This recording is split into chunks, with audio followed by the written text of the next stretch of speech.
Yeah, a good afternoon and heartily welcome, everybody. This is Heinz Georg Baum speaking from Fulda University in Germany. First of all, let me thank you all for joining this conference. But now let's get started. The topic of my presentation consists of two lines. The first line is, "Is the economy stupid?" When you are 50 years old or a little bit older, it could be that you know these words. Yeah, these words are more a statement or a slogan. This phrase was often used by Bill Clinton in its 1992 presidential campaign against George Bush. The message behind this slogan is very clear. For example, recognize the relevant economic relationships, or understand the economic implications, or in other words, who ignores economic issues makes serious mistakes. And now to the second line of the topic, the relevance of economics in creating a successful circular economy. For this presentation, I was stimulated by a book, a very famous book from 2019, the title Good Economics for Hard Times, written by Abhijit Banerjee and Esther Duflo. Banerjee is native from India and Duflo is native from France. They are a couple for many years. Both work at MIT in Cambridge, Massachusetts. Both are economists in the special fields of poverty economics. And both received 2019 the Nobel Prize for Economics on the following grounds. The evidence of their research has in practice improved our ability to fight and finally eliminate poverty dramatically. The book provides a clear and convincing identification of currently the biggest problems of the world, just like inequality or poverty or weak economic growth or degradation of the environment. Regarding this analysis, there is surely a broad consensus, and therefore it is not very spectacular. But probably spectacular seems to be their strict recommendation. They demand and urge more economic expertise to deal with or finally to overcome these problems in a most promising way. More economic expertise is needed, or in words of Banerjee Duflo, they call it MEGA, make economics great again. And for me, the question is, can economic expertise provide a further development of circular economy? Although economy is part of the term circular economy, economics doesn't play, in my opinion, any important role in the public debate about circular economy. Yeah, how does it go on? Let's have a look at the table of content. In the focus of my presentation are the target issues of circular economy. In my opinion, there are three target issues. First, the non-renewable raw materials. In this context, how to deal with finiteness and scarcity. Or another question is, are obligatory recycling quotas the solution? And what's about substitution rates? Secondly, we asked how to establish a sustainable energy generation and supply. Here, in the focus is electricity. In this context, the question arises, is economic growth a curse or blessing? And third, what about load limits caused by emissions with ubiquitous effects? At the end, a brief conclusion. But now I continue with some words about what does economize, respectively act commercially mean. A very simple explanation of economize is dealing with scarcity. But please don't confuse this with poverty. Scarcity means restrictions, and an economic decision strives for benefit maximization under restrictions as a selection decision. Restrictions can be time, money, or other resources or efforts. The efficiency driver is the marginal benefit per unit. I give you an example. You spend 1 hour time and look for the activity with the highest benefit. In this context, the opportunity principle must be observed. Opportunity principle means that the benefit of a selected option must exceed the benefit of the alternative option which couldn't be realized. Economic decisions are benefit-based decisions taken by individuals, companies, institutions, or nations. And a few words about what does benefit mean. We must differentiate between a B2C relation and a B2B relation. I start with the private context, business to consumer. In the private context, act economically means looking for goods and services with the best price performance relation. But this decision can be influenced by other more soft facts, just like values, convictions, moral standards, or religious commitments, or other categories of needs like novelty or prestige or a brand loyalty. In the commercial context, business to B relation, there's a dominance of hard facts, just like costs, quality, or time-based features. And this is relevant in the short as well as in the long run perspective. Other assessment criteria are profit, competitiveness, market share leadership, technology leadership, or innovation leadership, or maximization of shareholder value. Yeah, now to the target issues of circular economy. I start with non-renewable raw materials. The necessity of circular economy is, among others, motivated by finite resources. That means quantitative limits of non-renewable resources. There are fear of production, restrictions, and renounce of certain products. And one worried about wealth, well-being, prosperity, and social cohesion. There are a lot of assessments regarding non-renewable materials. Here, the differentiation between reserves and resources is essential. Reserves are raw material deposits which can be mined technically and commercially.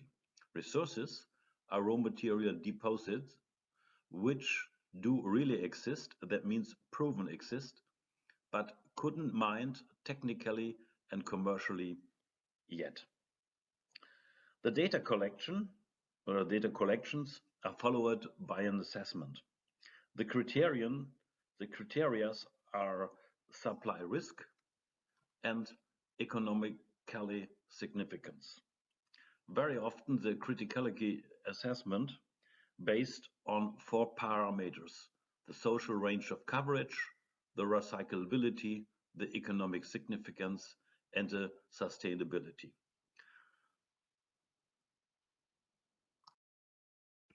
Here, an example among many.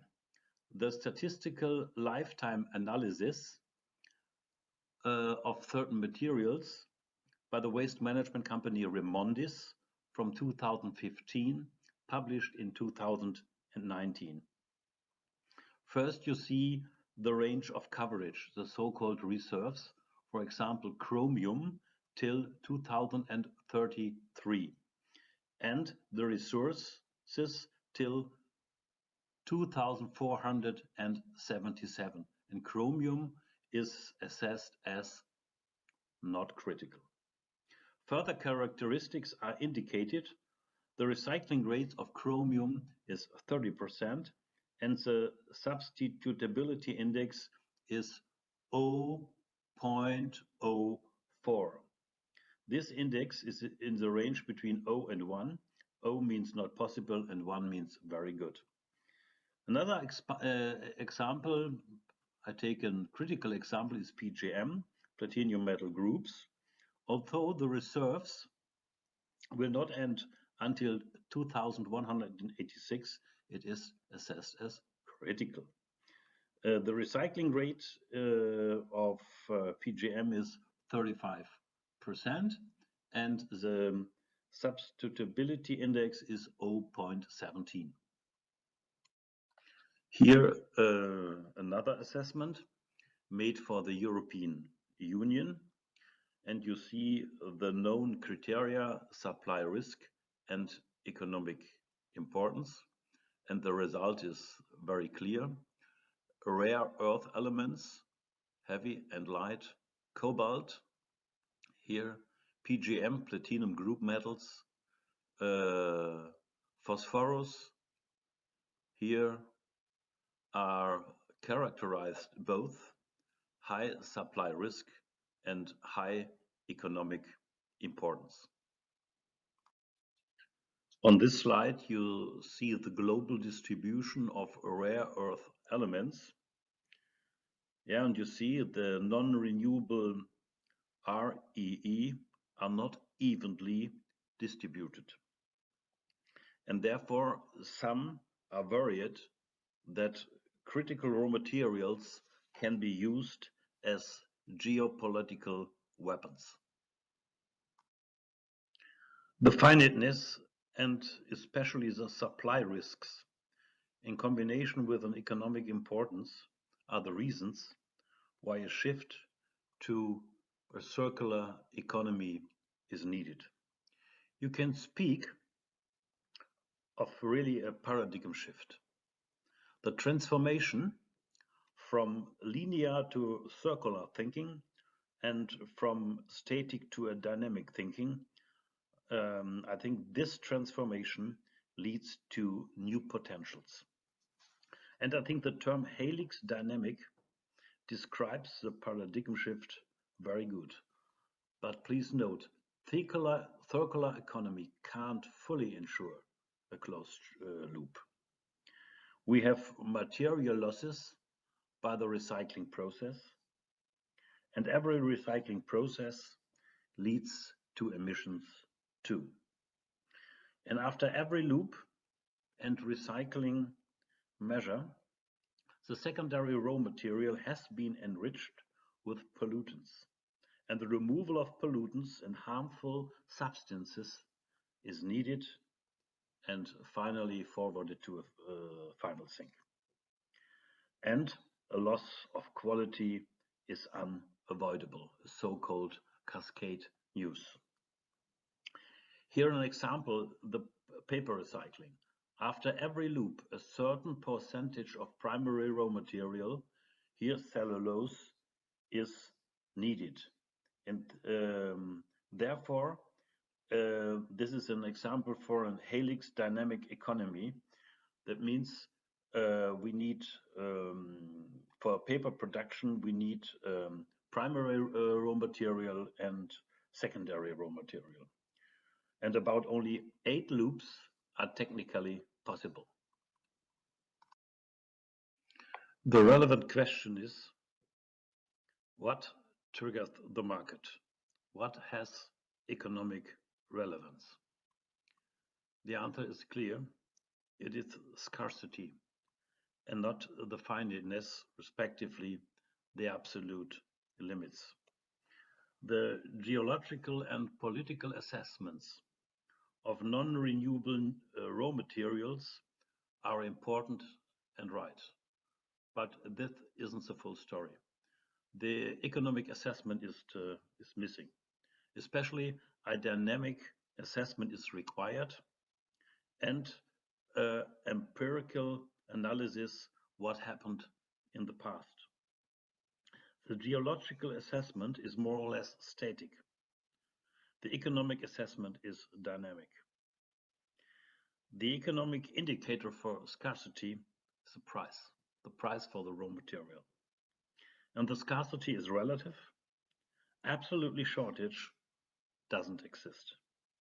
And scarcity doesn't mean deficiency or poverty. And scarcity expresses a retail competition of usage. And scarcity has basically no threat potential in the meaning of endgame situation.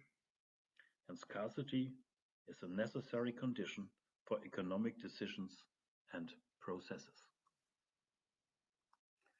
Yeah, let's have a look at the past. Here you see relative price developments of selected metals and oil, and all are non-renewable resources. Let's have a look as zinc as an example. According to the geological and economic assessment of Remondis, zinc is critical. That means with high supply risks and high economic importance. Here is the price development of zinc. The index price in 2003 was 1, and in 2008 the price was 5 times higher than in 2003. And then from 2003 to 2008 we saw this development. There must have happened an economic reaction. Please remember, the finiteness status, respectively the geological status, hasn't changed at any time. On this slide, you see raw material supply as a circle. Price changes lead to adaptive reactions to so-called economic reactions. This analysis was made by the German Federal Institute of Geosciences and Resources. The president is Volker Steinbach. Let's take a closer look at that. We begin in the year 2002, and on the market there is an equilibrium between supply and demand. And the price level for raw materials are relatively low, and therefore we see an increased need. The consequence of this increased need is an increased demand, and following of that we saw price increases and permanent price increases over 5 years. And then the economic reaction was the following. We saw more human creativity, further exploration activities, and technological progress. And especially the human creativity led to higher recycling rates, increasing substitution, miniaturization, and gaining byproducts. And especially the further exploration activities and the technological process led in the year 2008 and 2009 to new mining areas, development of inferior deposits become economically attractive, and we saw takeovers and investment. And here is a bias because the decreased demand due to the financial crisis. Perhaps you remember this financial crisis in about a little bit more than 10 years ago. At the end of this economic reaction, we saw larger raw material stocks, longer range of coverage, and the reduction of shortage. And on the market, we saw equilibrium between supply and demand again. What we can conclude in this is price increases lead to further developments to a circular economy. And every economic analysis must be dynamic. Here, the development of known crude oil reserves. The reserves were 1940 about 6,000 million megagrams, that means metric tons, and in 2018 about 250,000 million megagrams.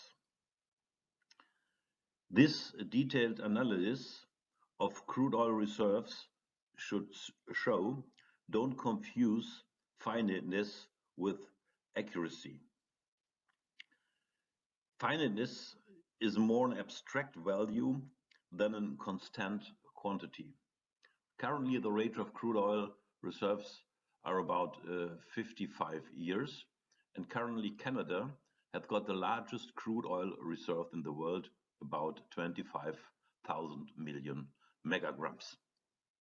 And the resources are in 2018 about 500,000 million metric tons.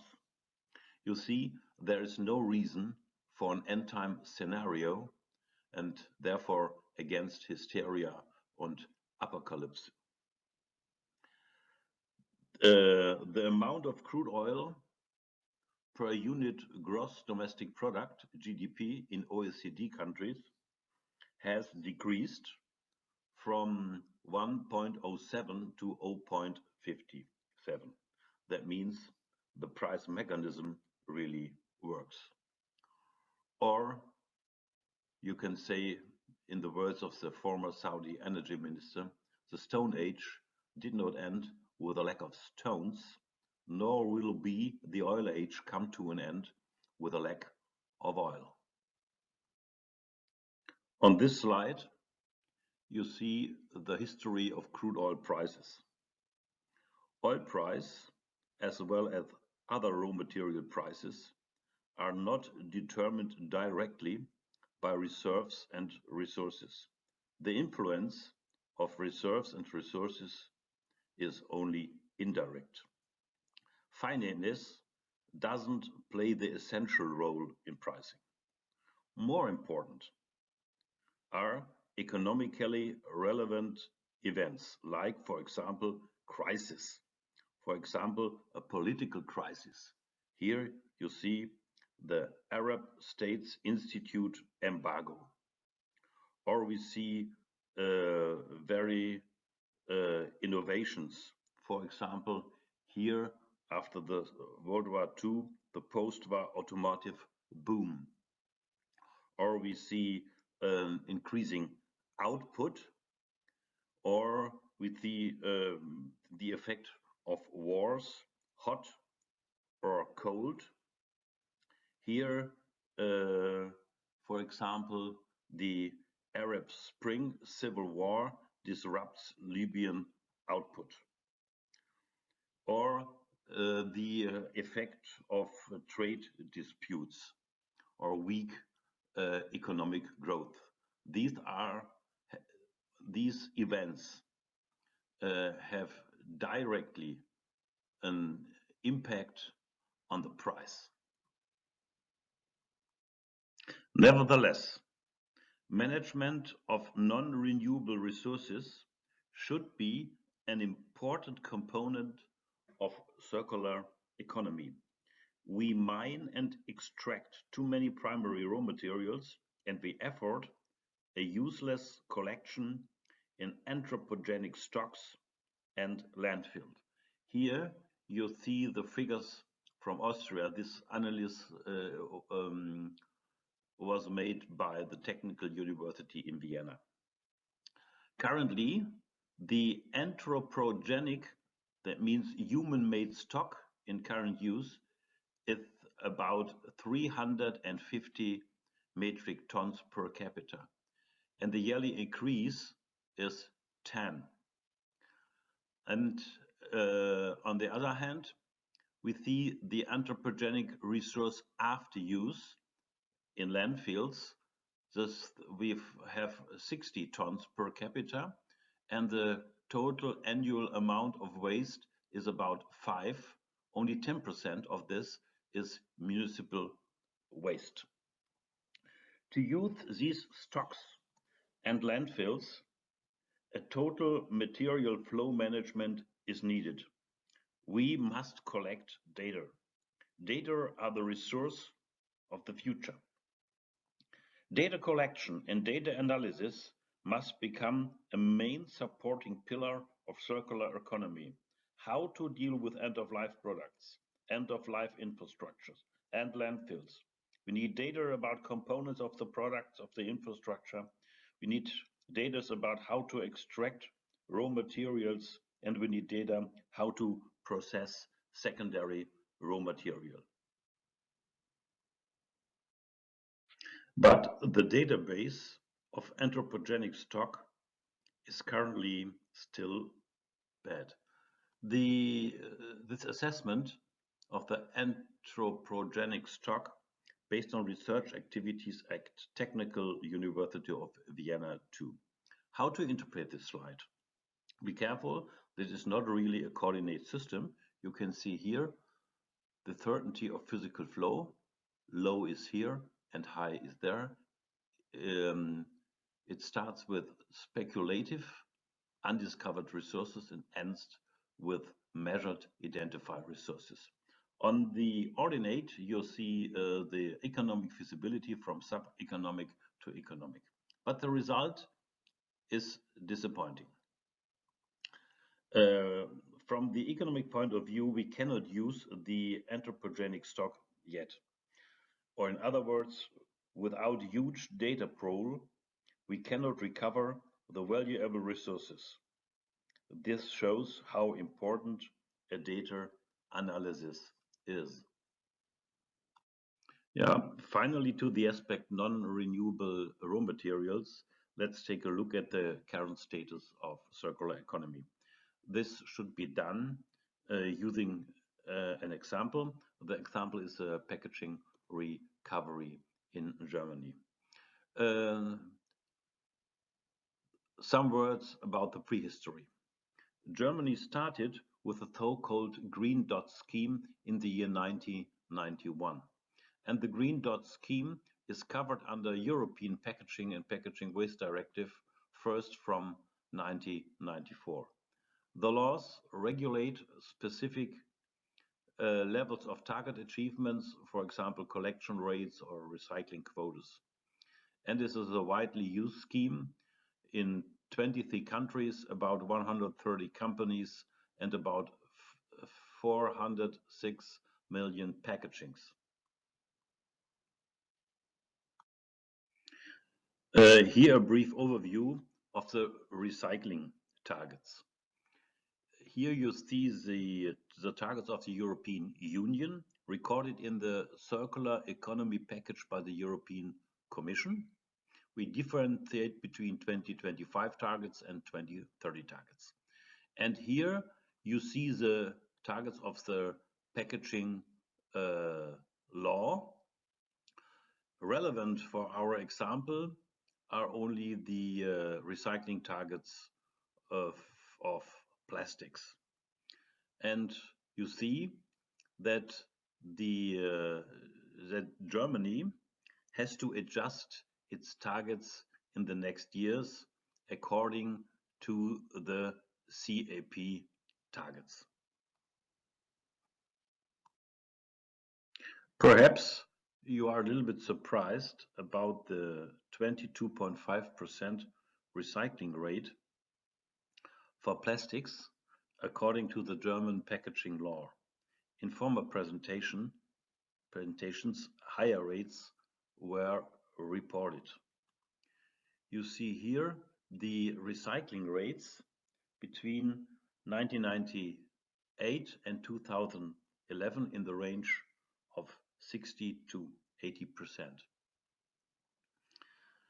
But how can we resolve this contradiction? You must know that the level of the recycling quota depends on the point of measurement and on the methodology. Point of measurement means I can differentiate between input-oriented quotas and output-oriented quotas. Every ton which sent to a recycling measure is counted as recycled. That means input-oriented. Output-oriented, only the quantity after a recycling measure is relevant to determine the quota. And you must know we have changed the counting from input-oriented to output-oriented. The next is the methodology. It is accepted this manufacturing-oriented approach, but it would be better to concentrate the counting on the substitution-oriented method. That means only secondary raw material with an attractive market value are taken into account. And therefore, the interim conclusion is input and only manufacturing-oriented recycling quotas are not really compatible with a circular economy approach. Based on our own research, we could prove that the difference between input and output-oriented quotas is really significant. Here our output-oriented analysis from 2014. The output-oriented quota was 30.9%. But you have to consider that for aluminium and for metals, you don't need this special scheme. And the market value of the fraction mixed plastics is negative. And therefore, the output-oriented quota is only 20%, and the output and substitution-oriented quota is only a little bit more than 10%. Now to the cost situation of the green dot scheme. From this slide, you see the costs in euro per megagram in Germany, and here per megagram collected material. Only for recycling, the costs are more than 50 euros per ton. Recycling costs means for the recycling measure plus cash flow as a result of return to the market. But for a lot of material fractions after the recycling process, the market opportunities are bad, and instead of sales revenue, an additional payment has to be made. Compared to this, new plastics from primary raw material cost between 300 and 400 euro per megagram. You see, from economic point of view, generating secondary raw material is not very attractive. What remains to be recorded as an interim conclusion? Here only the key findings. Focus and manufactured secondary raw material can be misleading. Recycling is only a functional instrument, but no worthwhile objective.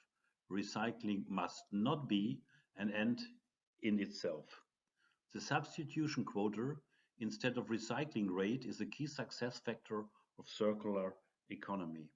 Without economic value, here the market price, the secondary raw material cannot be a substitute for primary raw material. To generate secondary raw material without economic value is waste of time, efforts, money, and other resources. What can we do to promote sustainability dealing with plastic packaging waste? Also here only the key findings. Integrate more economic elements, creating a circular economy.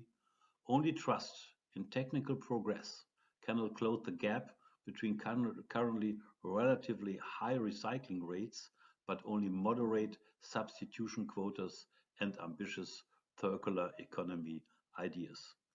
Looking for incentives to improve the market opportunities of secondary raw material, more reuse options and higher revenues. For example, subsidies by the public sector or by prepaid disposal fees. Or for example, obligatory minimum input quotas of secondary raw material in manufacturing new products. Maybe a plastic ban for certain product groups with an inferior benefit in combination with very short lifespan, for example, plastic bags, coffee mugs, or one-way cutlery or tableware, should be considered. Recyclability of the product from technical perspective and marketability of the secondary raw material from commercial perspective should be essential requirements for the product development. And here my proposal for a new assessment approach. This is for all kinds of secondary raw material. Start with the quantity of the secondary raw material multiplied by the production cost. This is the manufacturing value. And the manufacturing value multiplied by a political criticality factor is the social value. The political criticality factor is in the range from 1 to 2. And that means that the social value can be twice as high as a manufacturing factor. And then the social value multiplied by a subsidy factor is the subsidy value. The subsidy factor is in the range from 0 to 1. And that means that the subsidy factor can cover completely the social value. And finally, the manufacturing value minus subsidy value divided by the quantity is a lower price limit per unit. And this must be lower than the market price for primary raw material. Plastics are used in different product categories. In dealing with plastic packaging is only one product category of plastics. The others are construction, transport, or electric or electronic equipment, and so on. Here are the figures of Austria. Packaging is the category with the highest percentage of recycling. Here mechanical and feedstock recycling, but still low substitution quota. For the other product categories, a significant quantity leads to stock increase. Beside stock increase, thermal recovery dominates. What can we see?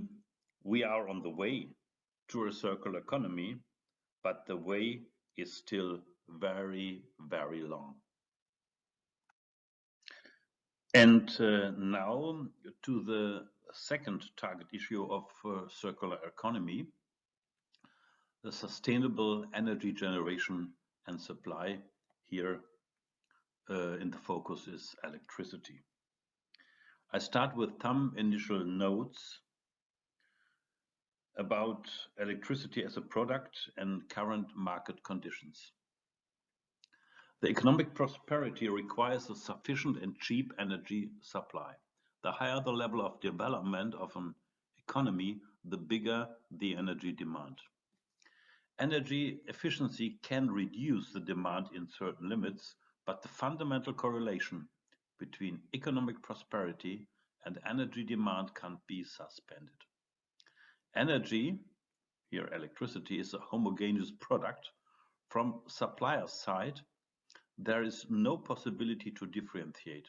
Sustainable energy supply cannot be transferred as an individual benefit. Sustainability has no market relevance. That means price doesn't matter. The relevant factors from demand perspective, means from consumers' point of view, need space based in the right place in sufficient and stable quantities, permanent, it means available at any time, and affordable. The lower the price, the better. Every economic activity leads to external effects. That means sectors outside the market process are affected. It can be the nature or other people, the current and the next generation, or other prosperities.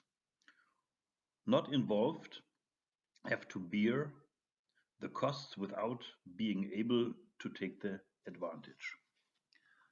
And when the damage of the environment caused by the production, distribution, and consumption exceeds the value of the product, this means negative growth, and this corresponds with welfare losses. And for this assessment, a long-term perspective is necessary. The market prices must cover internal and external effects. Otherwise, there will be a misallocation. And in my opinion, the prices for energy from coal-fired plants or for nuclear power plants don't cover the external effects. The coal-fired plants cause GHG emissions and environmental damages, very often as an accumulation damage or as a risk of exceeding a tipping point regarding the climate change. And nuclear power plants cause huge cost risks. There is one risk concerns the decommission of the plant. The cost estimate is around 30 to 50 billion US dollar per plant. The International Energy Agency estimates the costs up to 100 billion US dollar per plant. And consider the final storage of nuclear waste is unsolved till now. The economic instrument to internalize external costs is a so-called PIGU tax. Here in this diagram you see how does the PIGU tax work. At first you see the demand curve, the production quantity, and here you see the so-called supply curve or the total production cost from the company's point of view consists of fixed and variable internal costs. And here's the equilibrium on the market without any taxes. But here is an estimation about the climate impact of this activity, and this leads to external costs. And you have to add the total cost from the internal side and the external cost to the complete total cost line, total cost curve that is here, and you come up with a new market equilibrium on this. You see, you can integrate this external effect into the price by tax revenues, and this leads to a decrease of the demand from XO without tax to XT with PIGU tax. Now to the question, how to become sustainable energy supply competitive. It is claimed that renewable energy isn't competitive yet. This is, in my opinion, not true. I start with some facts. The external effects of conventional energy supply are paid by the general public, at least partially. Economies of scale in conventional energy generation and distribution have been already completely realized, but not so in the sustainable energy generation and distribution. They have not been realized fully yet. What about the current status? The price advantage of conventional energy generation and distribution based on coal plants or nuclear plants, only based on operational costs and not fully on total cost of ownership, inclusive externalities and long-term knock-on effects. In a long-term perspective, sustainable energy generation and distribution will be competitive. 4 reasons for that: economies of scale, no carbon or nuclear fuel costs, hardly external costs, and hardly aftercare costs in the future, only dismantling. As an important tool in this regard, there is the so-called experience curve. The term experience curve is a little bit misleading. Experience is only one of the drivers of the cost digression. We differentiate between static and dynamic elements. The main detailed drivers for cost regressions are economies of scale, the learning curve, rationalization, as well as economies of scope. The experience curve is known since about 100 years. The Boston Consulting Group, an international consulting company, made this analysis tool well known and very, very popular. The experience curve has a high empirical evidence. The experience curve is relevant for energy technology policies too. Here the survey of the International Energy Agency in cooperation with OECD. What is the basic message? The basic message is each doubling of manufacturing volume creates a cost reduction potential between 20 and 30% of the value added costs. But please note, this is only a potential, no automatism. That is not an analytical, but an empirical tool. And it has significant relevance in the business practice. Here you see the cost and price estimate of solar electricity in Germany by the German Federal Ministry of Environment from the year 2010. In the year 2010, the costs of solar power were about 35 euro cent, and the ministry expected a digression down to 15 euro cent till 2020. It makes a significant difference how fast you move on the way to a renewable energy sector. The faster you move, the stronger the cost reduction effect is. It is relevant whether you double the output in 5 or 10 years. Germany has moved faster than estimated in 2010. Currently, the costs are 6 to 7 euro cent per kilowatt hour solar power, and we expect further reduction down to 4 to 5 cent. But you have to consider the special features of the energy market.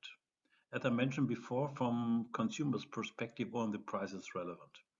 And at the beginning of a new technology of energy generation can at best convince scientifically or ecological, but never commercially.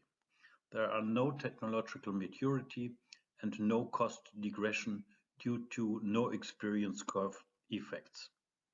And another point is very important. No single producer and no single consumer can trigger this experience curve in this special market. Therefore, subsidies by the public sector are absolutely necessary. And energy supply is an infrastructure and investment, and this requires startup investments. And from a certain market coverage, for example, 20 or 30%, a public commitment as well as the huge follow-up investments are essential to move forward on the experience curve. This investment is not free of risks. Using experience curve effects over a long time leads to more and more market coverage, but also step by step to a technology login. From a certain market coverage, a further huge investment is required to double the output capacity. This means you must exceed the point of no return and a lump risk has arisen. But there are positive effects too. The degradation of costs is proceeding, and the so-called leading investments increase, and no more subsidies are needed. I can report of a public auction of an offshore wind farm in the North Sea near to the Danish coast. E.ON, a German company, and Ørsted, a Danish company, won this auction. No subsidies were needed, and the price per kilowatt hour is 6 cents.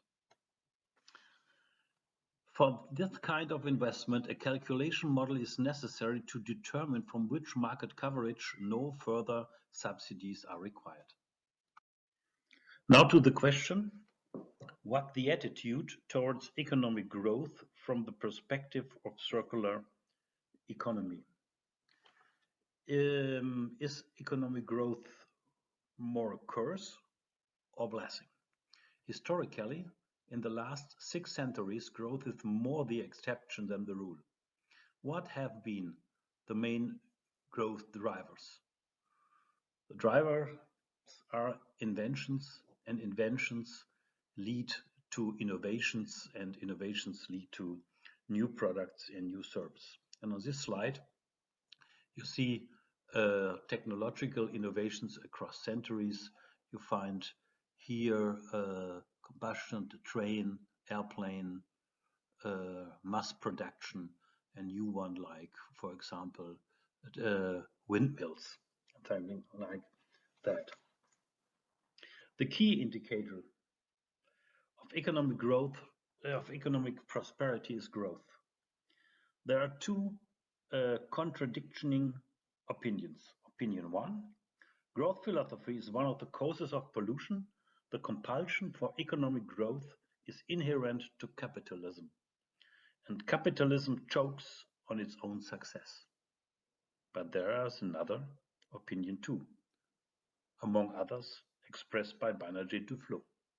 Weak economic growth has a major impact on poverty and inequality. When return on investments like capital income, like interest, rental or lease income, corporate profits exceeds the growth rate, then the inequality increases. And that means more poor people. And we have to consider that lower carbon footprint per capita will nevertheless lead to an overall increase of ecological backpack. Please note the rebound effect due to an increasing world population. And another note, economic growth helps to innovate the infrastructure, and all basic innovations of the 21st century are environmentally friendly. Look here on this slide. The last 5 minutes of my presentation, I speak about load limits, here emissions. I start with an economic classification of goods. The criteria are excludability from usage and rivalry in consumption. For example, private goods like cars. The criteria are high excludability and high rivalry in consumption. In contrast to this, public goods or common goods like commons have a very low excludability from usage. Common goods are, for example, natural resources like water, air, ground as a dump, and so on. Yeah, economic activities are associated with emissions. The environmental media are water, ground, and air. And these environmental media are common goods, so-called commons. And common goods have got a load limit. But the public awareness of this is different. The environmental media is often considered as a free good. Free good means without being produced, without causing any costs, including opportunity costs, and without any scarcity. That means in abundance. Users of environmental media don't articulate their preference, their appreciation, and therefore their willingness to pay. Environmental media isn't a cost driver in the individual business calculation. Profits are private, the damage of the commons are public. From the point of view of the individuals, no scarcity. And from the point of view of the public, there is a load limit. And this basic constellation leads to a tragedy. Regulation and control scheme is needed. I explain this in a more detailed way based on an example. Yeah, here is the well-known example. They call it tragedy of the Allmende, but the Allmende is a public pasture, a public meadow at the common. And let's together look at these comics. Wow, there's much potential here, this man said. And the lady, maybe a few cows, help boost the economy around here. And later, a couple more cows wouldn't hurt. And then a few more, and we will raise profits by 10%. Profit and sales are doing great. Let's add a few cows more. And a few months later, you see the pasture, respectively the meadow, is overcrowded. And finally, this is what we call the tragedy of the commons. Destruction of resources for personal gain. What is the most important thing you learn from this trip?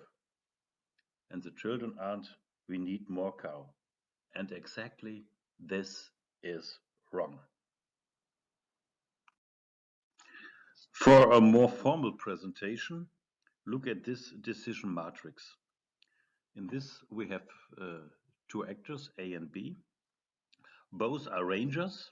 To raise the cattle, they use a meadow as a common. I start with this quadrant.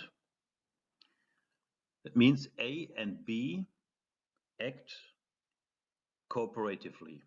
And the result is there's an individual profit for A and B and no overgrazing. Now I change the situation to this quadrant. That means B strives for maximization of the individual profit. And what is the result? The result is for B an individual profit plus Z. Z means marginal profit caused by overgrazing. And this is from his point of view rational when Z exceeds half of a damage, because the damage in my example must be paid by both. Yeah. Two actors, one damage, every actor a half of the damage to pay. But in the reality, very often, no actor regulates the damage. The damage will be shifted to the general public. This quadrant is just the same as this, only the other way around. When both strives for profit maximization, the common will be ruined and the economic existence of the actors respectively the people too. We can the result of the example generalize. When that exceeds the damage divided by the number of actors or by the number of polluters, then there is a profit-driven incentive for overloading the common. The private profits are privatized. The environmental damages are socialized. That means be shifted to the community, to the general public, up to the whole humankind. The keyword is climate change. The tragedy of the commons goes back to Garrett Hardin, that was an US microbiologist and ecologist from the University of California. And his very famous statement from 1968 is, "Freedom in commons brings ruin to all." And therefore, a regulation and control scheme is indispensable. This is relevant for GHG emissions, fish catches, discharges into river, lakes, and seas. At the end of my presentation, a short conclusion. The topic circular economy has been on everyone's lip. Although economy is part of the term, the debate has focused less on economic issues, but more on aspects like materiality, recyclability, or circularity. Circular economy would be already further developed if economic issues were given greater consideration. The price mechanism is a reliable indicator for scarcity, despite the finiteness of non-renewable resources. Shortage is a necessary condition for economic decisions and processes. Every economic decision is a selection decision, according to the individual benefit maximization. Shortage triggered the appropriate adaptation measures. From a certain scarcity, landfills and infrastructure facilities will be the sources of raw materials. For these reasons, we need more data about the components, about how to extract, and about how to process. Data is the resource of the future. Recycling is a misleading objective. Secondary raw materials without any market value are not appropriate for circular economy. Substitution rate is a key success factor. Market opportunities of secondary raw material must be by financial incentives or by regulatory instruments. Energy from coal or nuclear power plants are, according to the total cost of ownership approach, including externalities, very expensive and environmentally not sustainable.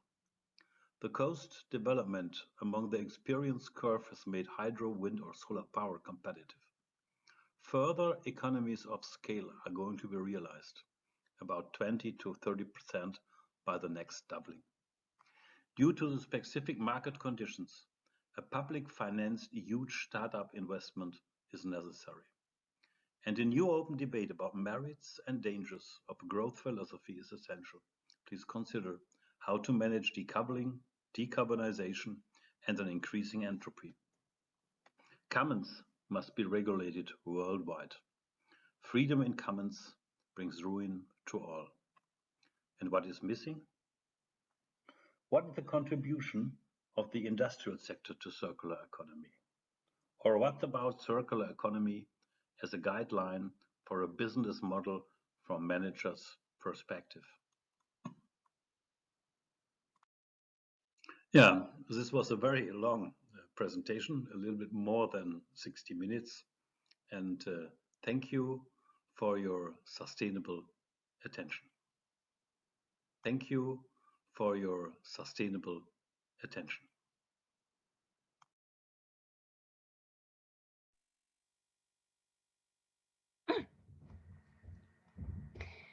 Okay, thank you very much, Professor Baum, for your interesting presentation with a lot of examples. You are muted. Could you turn on the mic? Thank So, you. hello. Okay. So we received several questions, and due to time constraints, I would like to invite two questions. So the first one could be the what are the constraints of circular economy? I think you've already explained about the condition, but what are the constraints of circular economy? Yeah, can you hear me? Yes. Okay, then my question. The constraints, the constraint about circular economy is in the circular economy, we deal with secondary raw material. And secondary raw material is basically, has basically disadvantages, and they can't really compete against primary raw material. The disadvantages concern the quality and the price, and therefore we need an appropriate framework or special regulatory framework to support circular economy. That means to improve the market conditions of secondary raw material. Okay, thank you for the clear answer. And the second question could be the transboundary movement of the materials. What is your opinion on these two strategies, closing a loop of production and consumption in a farm community or an administrative unit, for example, subsistence farming versus marketing, and moving the goods and products across boundaries? Yes, from a very local perspective, it could be worthwhile, but for the whole mankind or for all people on this globe, I think that is not an appropriate approach, because many products are technically very useful products. For example, pharmaceuticals or high-tech products, and to earn money, to have a very good prosperity in your economy, you must be part of the division of labor worldwide, and you must be part of the international trade, and you must exchange your know, and you must exchange your expertise, your products, and something like that. That I think the secondary, the circular economy must be part of the worldwide economy. Yeah,